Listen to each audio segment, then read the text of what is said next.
Hey y'all, so the boys and I, Jack's not feeling good today. He's just, nothing major. He's just a little bit, got a cold or something, I think. But, so I was trying to think of something pretty simple the little boys and I could do. So we're gonna start clearing some fence rows. We're gonna start with this one. This one's gonna be pretty quick and easy. And basically we're just gonna cut the stuff that's on our side of the fence. And then we're gonna go down on the other side of the pig lot and do that fence down there. That's a lot more than this little section. So anyway, here we go.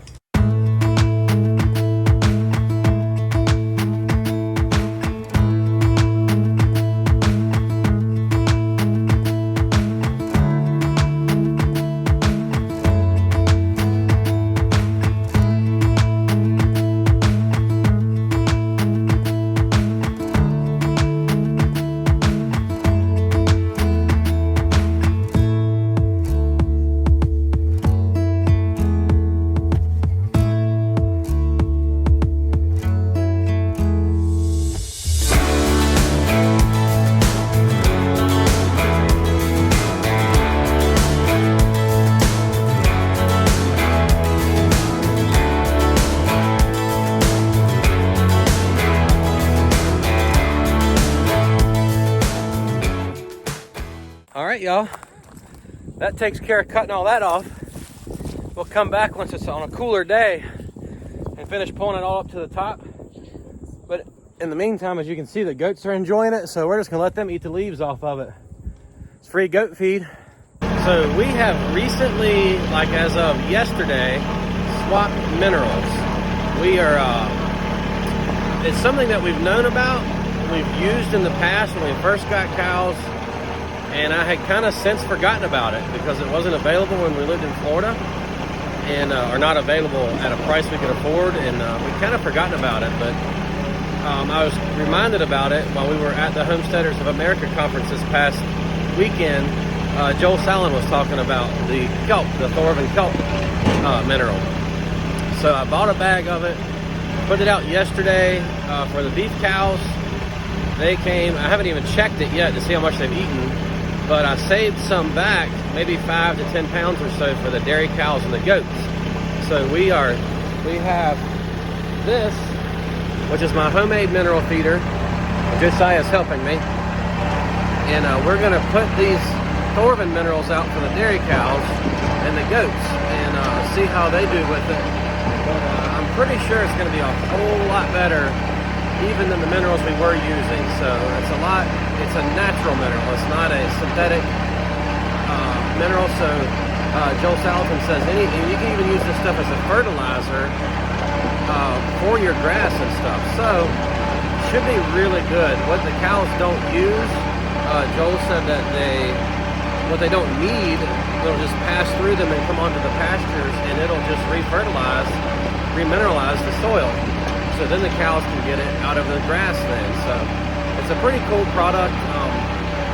So hopefully it's going to work well for us. It is quite expensive, but it was in the class of, they talk about breeding the vet out. So I know that Daniel did that class, but Joel also mentioned this. So just trying to up our game a little bit for the health of our animals. All right, so this is the kelp. I'm going to show you. It's just an organic, certified organic kelp. And it smells really good. So I really think this is gonna make a big difference in the cows. So we're gonna give it a shot. I'm gonna put what's left in this bag in here for our dairy cows and goats. I've got the mineral feeder over here for the cows. I'm gonna go check it and see how much is left in it because they were really working on it. They've moved that mineral feeder a lot. I hope they didn't eat it all up in one day. They have been known to do that before. Like if they run out of minerals and I don't realize it and they go for like a week without and I dump them, then it is like they gorge themselves on them. So it's always better, much more cost efficient to keep minerals out all the time, because if they don't have them, then they just gobble them up like crazy.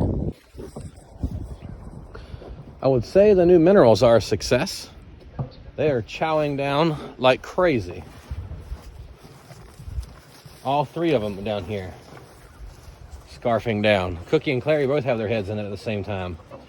Definitely got to buy more of these. Good deal. All right, guys, I am making sourdough bread. This is Kate's recipe from Venison for Dinner. I have not made it before.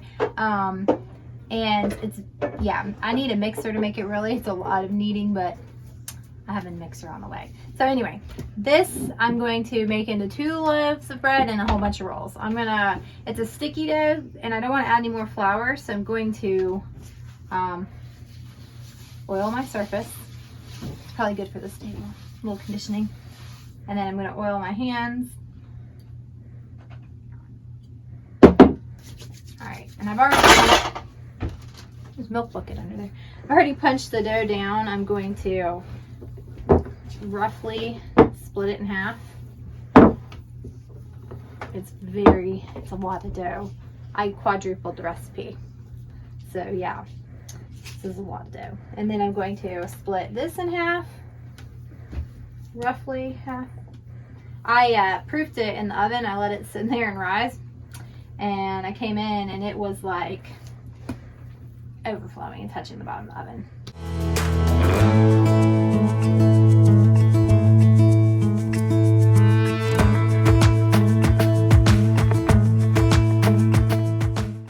I'm also baking it in parchment paper, and I've never done that before. I usually oil my pan. So yeah, we're gonna try this.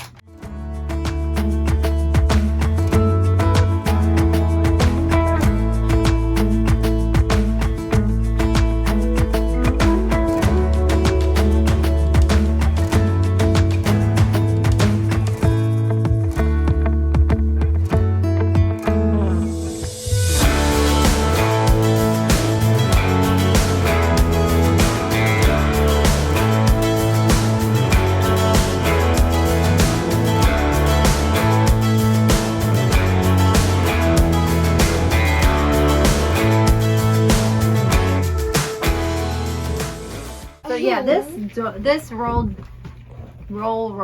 technique or shaping I learned from Kate, and I've never seen anybody do that. You just do that, and she's really fast. She can do it with 2 hands. Cage. I'm impressed. Your hand. All right, we need the other pan. Okay. Here you go, Emma. We're passing things off in here. No, there's not a ton of room in here, so. Nope.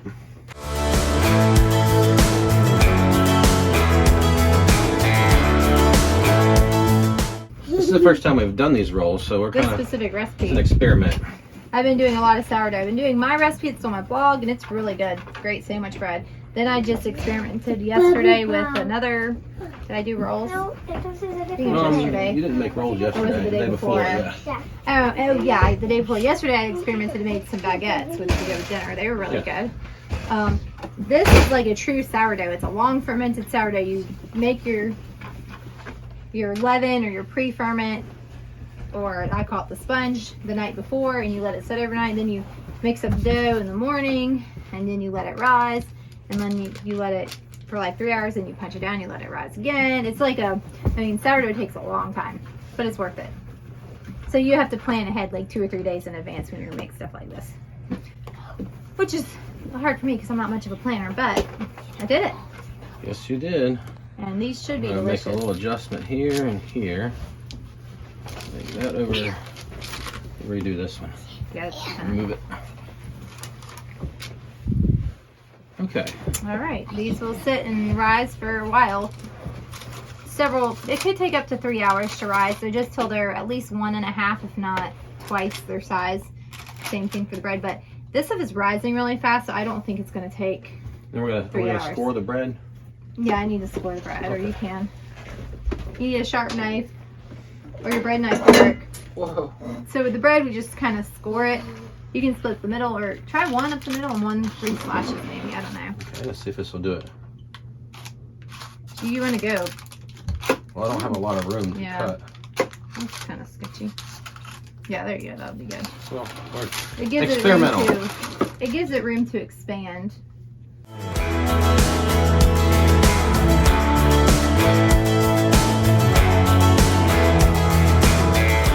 Well, that's that. We're gonna let this rise, and then bake it in a few hours. All right, so the bread is done and the rolls are done. We have to bake everything one pan at a time except for the bread, but the rolls. And they turned out amazing. This was the first set. They could have baked a couple minutes longer. They're completely done, but they just didn't brown, so we baked next. And they are the best, literally the best rolls we've ever made. And this bread looks beautiful. I love the parchment paper. It came straight out of the pan, so there was no struggle with trying to get them out or having to let them completely cool to get them out. We can take them right out. And this bread looks really good. Trying to figure out this oven has been a little bit interesting because it's a small oven and it's a gas oven, so it only has heat coming from the bottom. There is no top element, so we're having stuff like burn on the bottom, and this one obviously brown more on one side on the top. So it's just trying to figure out the balance of cooking in it, but we're getting there. We're learning. This turned out amazing. I'm sure it's going to taste really good. The rolls tasted great, so the bread should taste great. But anyway, thanks for joining us today. I hope you enjoyed this video. If you're not already subscribed, we'd love for you to go ahead and hit that subscribe button and the notification bell so you can be notified every time we upload a video. If you give us a thumbs up, YouTube will know that you like what you're seeing. And please comment below. Let me know what you think, and we will catch you guys next time.